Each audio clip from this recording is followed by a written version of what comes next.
మీ అయ్యి వచ్చాడా చచ్చాడా? నాన్న వస్తే మనకు లాభం కానీ చస్తే మనకే లాభం అండి.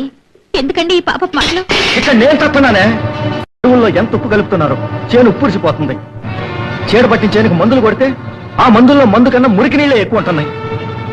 మొక్కలకి తెగులు బట్టి మందులు కొట్టడానికి డబ్బులు లేక మీ అయ్యకి ఉత్తరాల మీద ఉత్తరాలు రాస్తే వాళ్ళ కూడా పలకడం. ఏం తగులు వచ్చిందే మీ అయ్యకే? మీ అవసరానికి రాలేదన్న అక్కసే గాని అవతల ఆయన ఏ ఇబ్బందుల్లో ఉన్నారని ఆలోచించరే మీరు?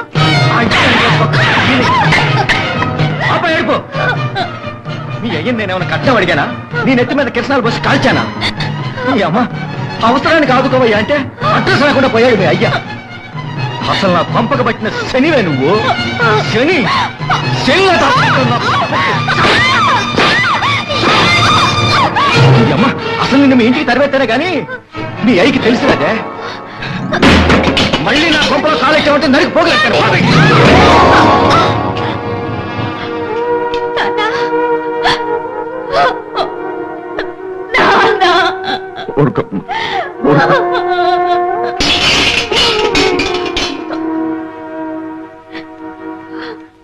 ఏందమ్మా ఇది?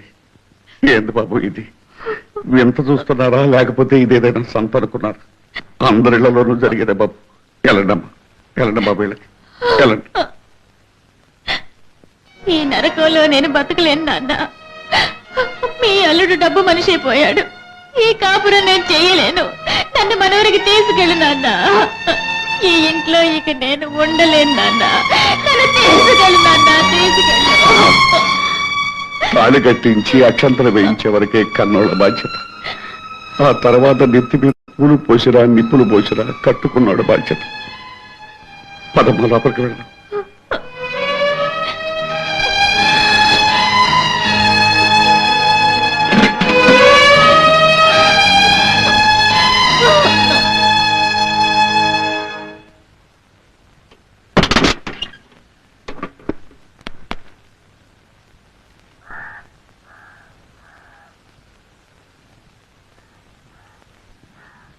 మీ ఉత్తరాలు అందక కాదు, అక్కడ అప్పు పుట్టడం ఆలస్యమైంది.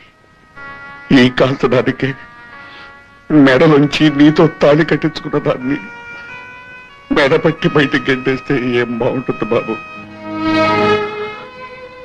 మావయ్య చేత్తో నాటింది చేతికి అందకపోతే, చెయ్యందించమంటే సమాధానం లేకపోతే ఊపిరి తిరక్క చెయ్యి జారాను.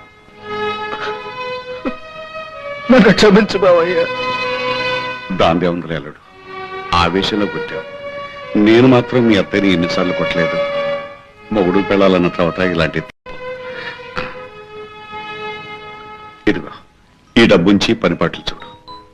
అవతల నాకు చాలా పనులున్నాయి. వస్తాను బాబు,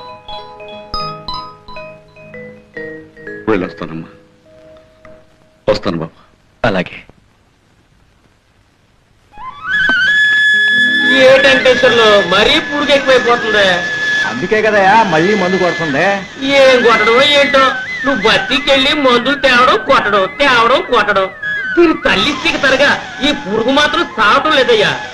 ఈ పత్తి మొక్కలు చూస్తుంటే నాకు కడుపు తరుక్కుపోతుంది అనుకో.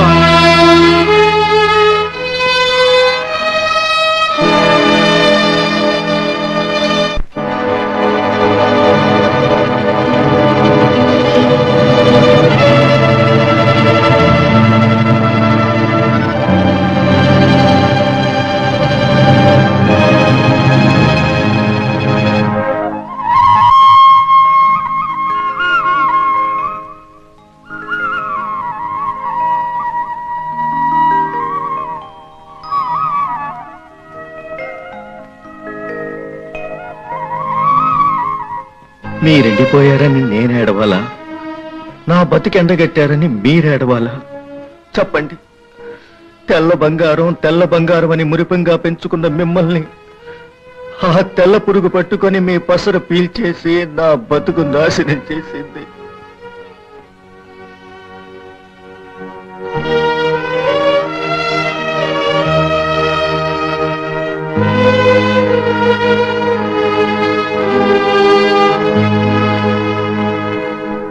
ఏమండి బాపనయ్య గారు, మీరు పెద్ద మనుషులు అనుకుని డబ్బు అప్పించాను. అసలు కాదు కదా, వడ్డీకి కూడా గతి లేదు.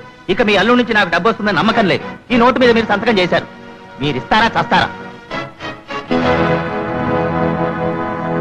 అప్పిస్తావా తెస్తావా?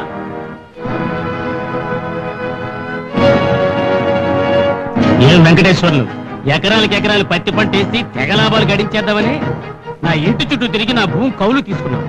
ఇప్పుడేమో నా బాకీకి ఈ ఇంటి చుట్టూ తిప్పుతున్నావు. ఇది నీకేమైనా మర్యాదగా ఉందా? అంత చేతగా నెదవ్వి నా చేను కౌలు కింద తీసుకున్నావురా. చీడ పట్టింది నీ చేను కాదు, నువ్వే నాకు చీడలా పట్టావు. ఏ పెసర చేను, మిరప చేను, పొగాకు, ఆఖరికి కంటి కంపేసుకున్నా ఎకరానికి 4,000 సంపాదించేవాడిని. ఎకరానికి కనీసం ముష్టి 1,000 రూపాయలు ఇవ్వలేని ఎదవ్వి పత్తి పంట వేయడం ఎందుకు? నాలంటి వాళ్ళ పంప ముచ్చడం ఎందుకు? ఇలాంటి ఎదో బతుకు బతికే కంటే ఏ ఇంటిలో మింగరాదా, ఎందులో చావరాదా?